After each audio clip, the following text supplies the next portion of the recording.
He will make a way when there is no way. Sometimes we walk into a setting like this and we worship and we come in with a pile of junk piled on our shoulders, right? And sometimes we feel as though no matter what's happening in the world, you feel crushed by the things that are coming at you, but he will make a way when there is no way. Do you believe that? I was going to jump into something else, but after that moment of worship, I think we just need to recognize that we serve a God who has your best interest in mind. He's for you, not against you. He loves you and cares for you even when you don't know it, and he supports you and holds you and guides you through life, and he will make a way. Don't ever forget that. You're not alone. No matter the struggle, the challenge, the obstacle that you're facing, you are not alone, and he will make a way. You know, as I could get into this, I could scrap my message. I shouldn't do that and just talk about that because, my goodness, have we all felt that in our lives? And maybe you feel it today. But he will make a way. If I wasn't moved by the Spirit, I was supposed to talk about our congregational meeting that's coming up. You know, we go from that to I guess it's exciting in the fact that my pastoral vote is coming up on May 28th at our congregational meeting. I hope you like what you're doing here because I don't want to go anywhere. But this is the thing. On May 28th at 6:30, we're having our annual meeting where we gather and we talk about the business stuff of the church. We give a health update on what's happening and where we're going. And this year, the way it has fallen is my vote. You guys will vote on me. Now, I do have to say this.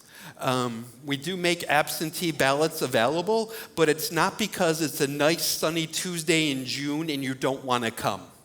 That doesn't count. You don't get an absentee ballot because you feel like you want to cut the lawn.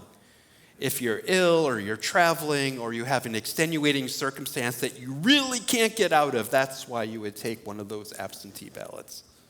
That's not from me. That's from the discipline of our church, the guiding documents, so that people show up and they participate in the meeting, even when there's a vote of that magnitude. So that's coming up on the 28th. I hope you're all here as we vote and talk about the health and life of our church and all that's going on. And let me tell you, I can't wait because there's so much good going on around this place. There's so much good. Now, I have some other good news to share with you, and you might not think it's good news at first blush, but here we go. This is the good news. You will face obstacles in your life. That's good news. The writer James writes this in his letter. Consider it pure joy, my brothers and sisters, whenever you face trials of many kinds. Testing, because you know the testing of your faith produces perseverance, and let perseverance finish its work so that you may be mature and complete, not lacking anything. Sometimes when obstacles come our way, sometimes when maybe in your job you have a boss who is just ridiculous. I think my staff says that all the time. Or maybe you have a nasty coworker or someone you deal with when you're at work and you feel like you're at wit's end. Just remember, consider it pure joy when you face obstacles of many kinds because the testing of your faith develops perseverance. And perseverance must finish its work so that you become mature and complete, not lacking anything.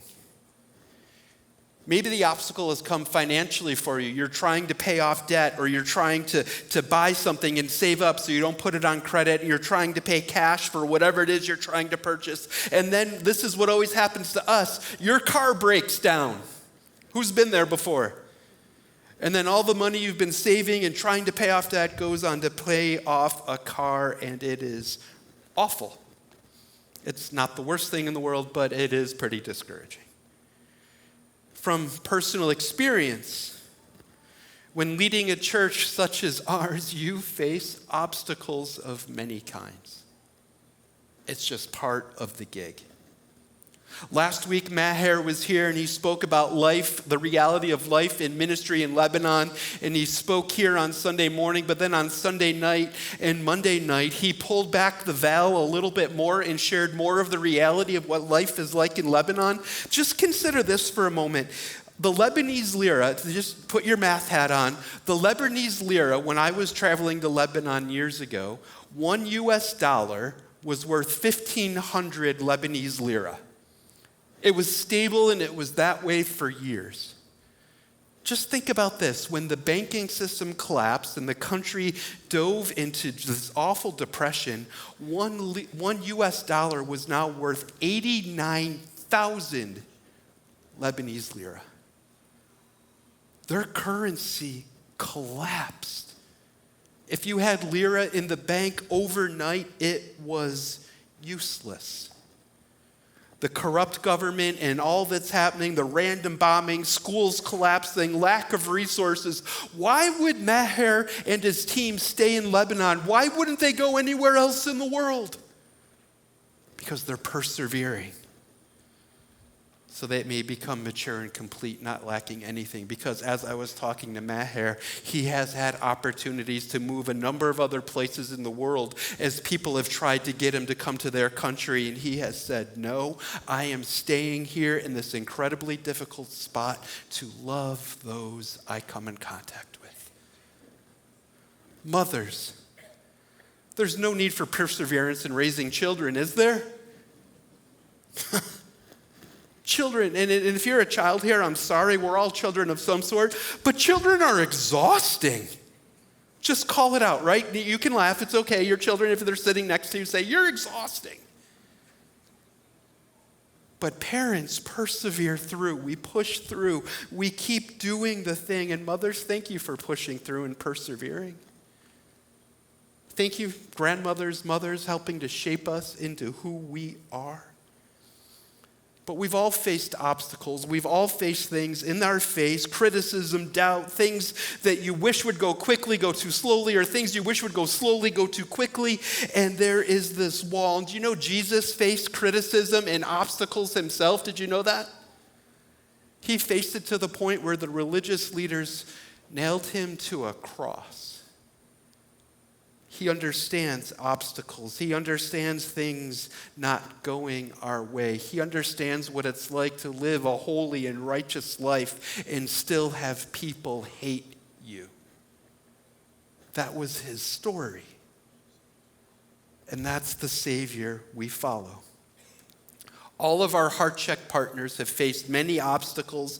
You can, if we're lucky enough, they're gone. So if you didn't get one, too bad. But if you didn't get one, all the information in this book is right on our website. You can look it up. But all of our partner ministries that are listed in this book have faced obstacles of many kinds. And this is why through Heart Check we are committing to pray like crazy for them, to go and to link arms and to get our hands dirty and serve with our partner ministries, whether it's in Honduras, whether it's in the west side or east side of Buffalo, or whether it's anywhere in the middle, that we are called to go and serve and participate. And then I have to say this, we are called to give financially to Heart Check as we support and fund the ministry that we're a part of in so many locations. So as we continue our study in Nehemiah through Heart Check, which we're calling moved to pray, moved to go, moved to give, we're going to jump in and we're going to see that Nehemiah had many critics. He had people looking at him, calling him names, calling out the work he was doing and say, what are you doing? You're ridiculous. And we'll see that Nehemiah persevered through dealing with his critics. So when Jerusalem fell to the Babylonians, the Gentiles who lived in the area rejoiced and they became powerful because Jerusalem no longer had any power. And two of these individuals who grabbed power were Sanballat and Tobiah. And they were not thrilled to see the Jews rebuilding the wall. In fact, they were pretty upset. And let's jump into Nehemiah 4, verse 1 and see what they thought and how they acted. When Sanballat heard that they were rebuilding the wall, he became angry and was greatly incensed.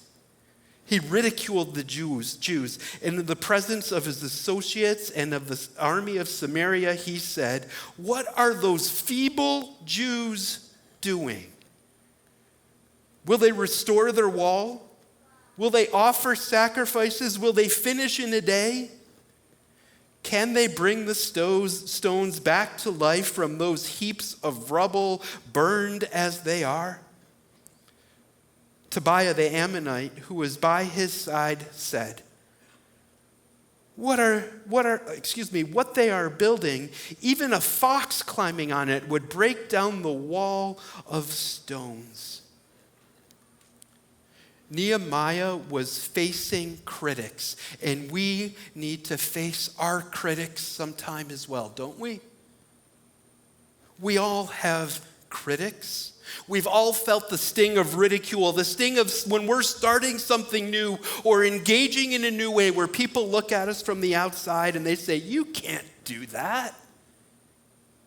What business do you have stepping into that role, that position, that place of authority? You're not qualified. You're not good enough. What are you thinking? Have you ever been there? Have you ever faced ridicule for living out your faith when you're just trying to take the next right step and leave a holy and righteous life, and people look at you and say, "You're being ridiculous"? Ridicule happens all the time when we step out and we do the things that God has called us to. The world at large doesn't want to see our God prosper. The world doesn't want to see us make a difference. And when we step out often, we are met with ridicule. It can happen in church. It can happen in your place of employment, with your friends at school, with your neighbors, wherever you find yourself. Ridicule can happen. Depend on it. If you attempt to do something great or do something out of the ordinary, you will face ridicule. Cheery news for a Mother's Day. There you go. Have a great week. But I think it's a reality we need to come to grips with. And as we continue in the story of Nehemiah, he definitely faces ridicule at the hands of those who oppose him. But what does he do? What is Nehemiah's reaction in the face of ridicule? In verses 4 through 5, this is Nehemiah's reaction. "Hear us, our God, for we are despised. Turn their insults back on their own heads. Give them over as plunder in the land of captivity. Do not cover up their guilt or blot out their sins from your sight, for they have thrown insults in the face of the builders." I love this about Nehemiah. What does he do? He gets on his knees and he prays. When faced with ridicule, he doesn't throw insults back. He doesn't put a plan in play right away. That's what I would do. When faced with ridicule or things going against me, sometimes you just want to come up with a response right away, right? Come on, you've done this.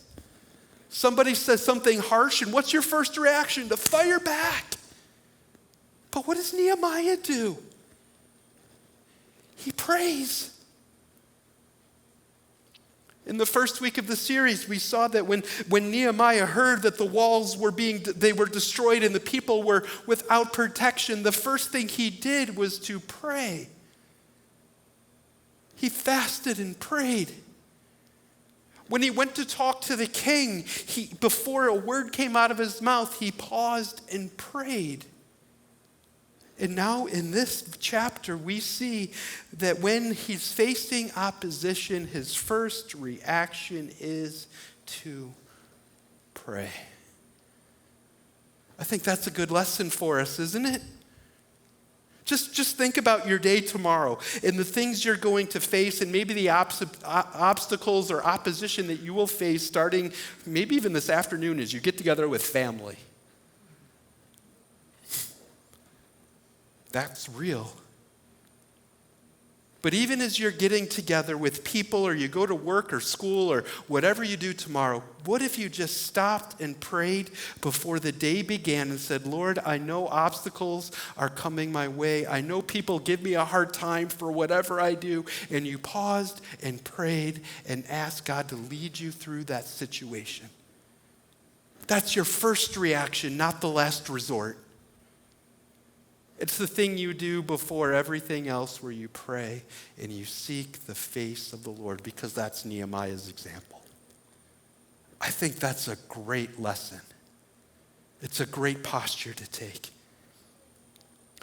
And you can hear the anger in Nehemiah's prayer. For we are despised, turn their insults back on their own heads, give them as plunder in the land of captivity. That's not a gentle prayer. He has a real conversation with God where he pours out his heart and says, God, those enemies against me, and I'm paraphrasing, this is the Paul Gartley version, destroy them. Oh gosh, it would be good to pray that, wouldn't it? I probably wouldn't say that, but I'd say, Lord, remove these people. Remove the obstacle. Let me learn what I can learn through this obstacle, but then, Lord, give me victory in this situation. And remove these wicked people. Remove this thing that stands before me and push it off to the side so I can continue to do what you have called me to do. We are to pray. The next thing that is really incredible about Nehemiah, he encourages his people to keep at it.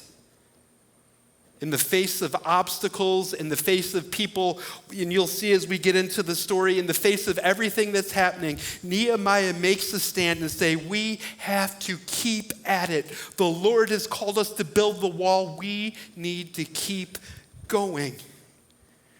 In verse 6, so we rebuilt the wall till all of it reached half its height, when Sanballat and Tobiah were calling cheap shots from the cheap shots from the cheap seats. Try to say that 3 times quick. He stuck to it. He didn't cave in the face of pressure. He didn't cave in the face of an obstacle. He kept going. Sometimes the best course of action when obstacles come is to take the next right step and keep moving forward. In fact, Sanballat and Tobiah they came and they were trying to distract Nehemiah, and Nehemiah said, I am carrying on a great project and cannot go down to talk to these men. I can't do it. I don't care that they're here. I have work to do. Keep at it. If God has called you to something God-sized and obstacles come your way, do not stop what God has called you to do, but keep at it. Of course, his opponents didn't give up. They just shifted their tactics. They tried something else. Let's see what they did next. But when Sanballat, Tobiah, the Arabs, the Ammonites, and the people of Ashdod, heard that the repairs to Jerusalem's wall had gone ahead and that the gaps were being closed, they were very angry. They all plotted together to come and fight against Jerusalem and stir up trouble against it. But look at the next line. But we prayed to our God and posted a guard day and night to meet this threat. They heard that they were very angry, that they were amassing their armies, that they were coming, and Nehemiah's first reaction again was to pray to God. There's something there that we need to learn. This is why we began Heart Check with prayer for a solid week, because we as a congregation and actually church in the West, we need to learn how to pray and intercede on behalf of others and to seek the face of our Lord. And we can learn that from Nehemiah. But let's see, he goes a step further. Then I said to the nobles, the officials, and the rest of the people, the work is extensive and spread out. It's a huge wall. They were all over it working. and we are widely separated from each other along the wall. Whenever you hear the sound of the trumpet, join us there. And I love this next line. Our God will fight for us. It's just like the song we just sang, isn't it? It isn't just random that we choose the songs that we do. Our God will give us victory. Nehemiah believed it. He did station guards against the wall. He had a plan, but he knew that God would fight for them. And then the next thing happens. They band together. When a threat came, they rallied together to face it. That's what we do with our partner ministries through Heart Check. That's why we do this. Our partner ministries are on the front lines of some pretty awful situations. We vet these partners, we meet with them, they're friends, we've seen their ministry flourish, and the ministries in this book are not just by happenstance. They are doing good work, but you know what? The obstacles are real. And that's why we're challenging you to pray, go, and give, to support and undergird the work of those who are doing what needs to be done. But you know, as I say band together, do you know what human nature is?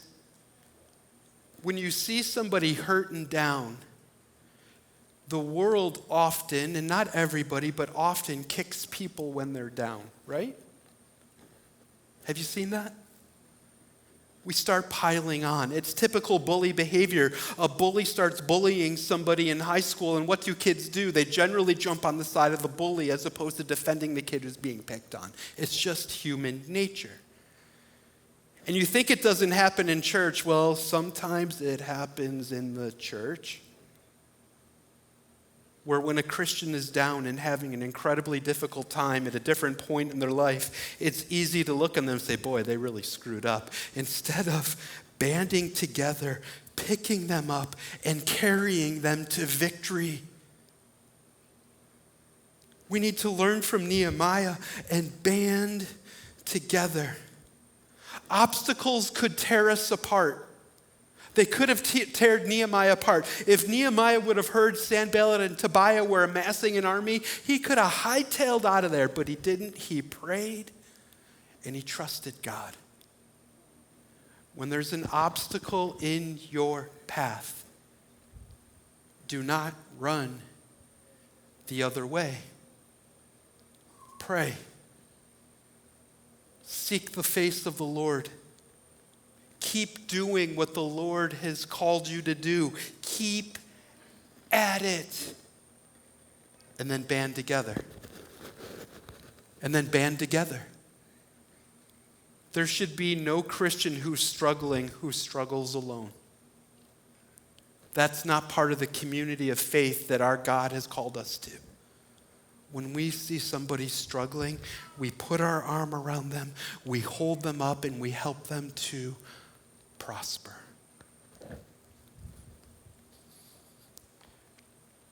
One of our Heart Check partners is Jericho Road. They have been in different capacities for decades.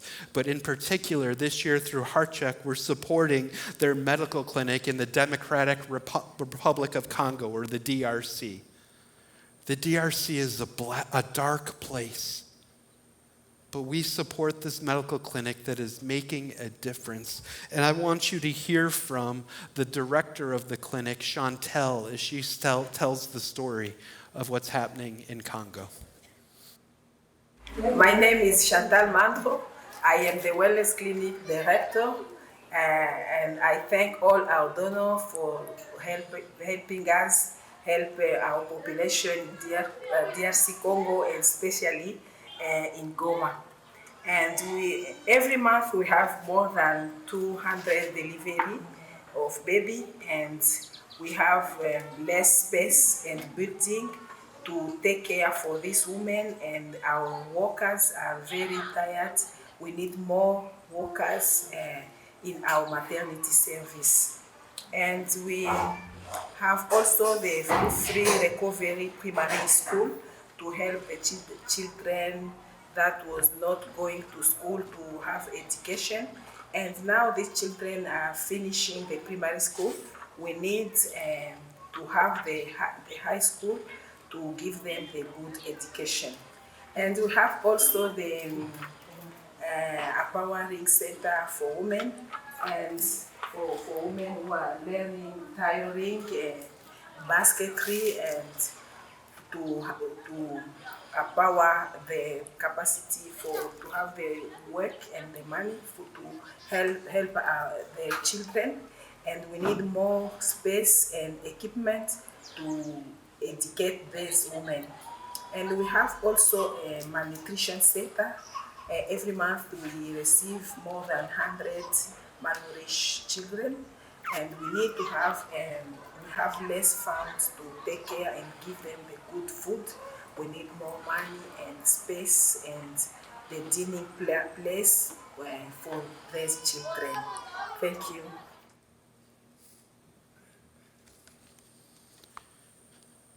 Our church helped start that clinic from day one. There was nothing there. Women often die in childbirth. Their children die in childbirth. They're delivering 200 babies a month. Their ministry has expanded from simple health care to now community development. And she didn't share this, but they lead with the gospel of Jesus Christ to every person they serve. Chantel's a wonderful person. English, I think, is her third or fourth language. But you heard her heart. There are many obstacles in the DRC. The world has ravaged Congo for its natural resources for centuries. Stealing the minerals, stealing the rubber from the rubber trees, stealing, killing, maiming. Rebel groups still patrol parts of eastern Congo looking for a military solution or to gain control of the natural resources. And Jericho Road feels that pressure, but they don't go. They stay. The obstacles are real. They remain planted, knowing that the testing of their faith will develop perseverance, and perseverance must finish their work so they may become mature and complete, not lacking anything. And we get to be a part of it through Heart Check. To say, Chantel, we know you're ministering to people in your context. We know you're loving and caring for them. We want to pray. When travel is okay, we want to go. And we want to give financially to your work, Chantel, so that you can help the lives of people most of us will never meet. Last week when Maher was here, our giving to Heart Check will help share the gospel of Jesus Christ to students from Syria, from Iraq, Armenian students, Lebanese students. By giving to Heart Check, we give these young people an opportunity to know our God. 2 Saturdays ago, some of you say, why do we do all this work overseas? Why don't we focus here? Man, we're focusing more in the south towns in our city than I think we ever have. 2 weeks ago, 2 Saturdays, not last night, but the Saturday before, my wife and I had dinner with Julie Palmer and her husband, Jeff. Julie is the executive director of PATH, People Against Trafficking Humans. Now, you may not believe this, but human trafficking in Western New York is unbelievable. People are trafficked through here. People are here. People come here to find safety. Human trafficking is the real problem in our world. And as I sat with Julie and heard her stories of how the struggles and the challenges and the obstacles, and I think my wife asked her, your life is so much different than mine. But you know what? She keeps doing it. In the face of the obstacles and challenges, and let me tell you, there are people who don't want human trafficking to go away. There are people who love as she was talking, I was ready to throw up. It was so sick. It's insidious. But she stands in that place and says, no, I'm going to offer these women hope through Jesus Christ. She is our extension, Revive's extension into that world. So we're going to pray for Julie. We're going to pray for Maher. We're going to pray for Chantel like crazy this next year. Some of us will go and serve alongside them. Some of us will get on a plane or drive into the city or serve here in the South Towns as we make a difference for those who need to know Jesus. And I hope through Heart Check that you have this burden in your heart to give financially to these ministries. You heard Chantel say it. They're lacking in resources and people and many things. I want that ministry to prosper. I want Julie's ministry, I want Path to prosper. No one else in Western New York shares the faith of Jesus Christ with women who are in human trafficking like Julie does. It's incredible. I want to support her. Next week is commitment weekend for Heart Check. Next week is going to be an incredible week as we invite people from all campuses. All campuses will be here. We're usually at one church with 5 locations. Next week we will be one church with 1 location. We'll all be here. But it's also Commitment Sunday, where I'm going to ask every one of you to make a commitment to Heart Check. The commitment cards are out on the table in the lobby. I encourage you to take one today, bring it home, and for the next week, pray over this card like crazy. Seek the face of the Lord. Ask him how he wants you to commit. Does he want you to pray and for a specific ministry or in general? But maybe he's calling you to pray. And this is so exciting. If all of us committed to pray for one of our Heart Check or all of our Heart Check partners, it would change their ministry. Maybe next week you'll decide, I would like to volunteer with one of these ministries now or in the future. That you want to get your hands dirty and engage and serve in a meaningful way. And I'm hoping that a bunch of you decide to give financially to Heart Check. I'm just going to say it. The resources, the financial resources we provide allow these ministries to do the things they do.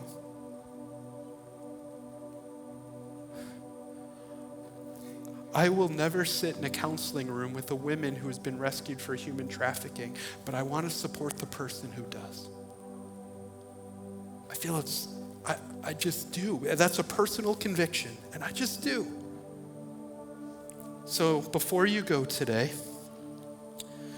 take one of these cards home. Many of you have received them in the mail with a letter. If you didn't get one, they're out here in the lobby, but grab one of these cards and pray over it and seek the Lord and ask what he would have you do. And in fact, right now, I'm going to give a few moments of silence, not moments of silence, but time for you to pray and even ask the Lord right now, how do you want me to participate, to give, and to Heart Check? God, how are you going to move me? Move me to pray, move me to give, or move me to go? So take a minute, just between you and the Lord, just begin to ask that question, and then I'll close our time in prayer.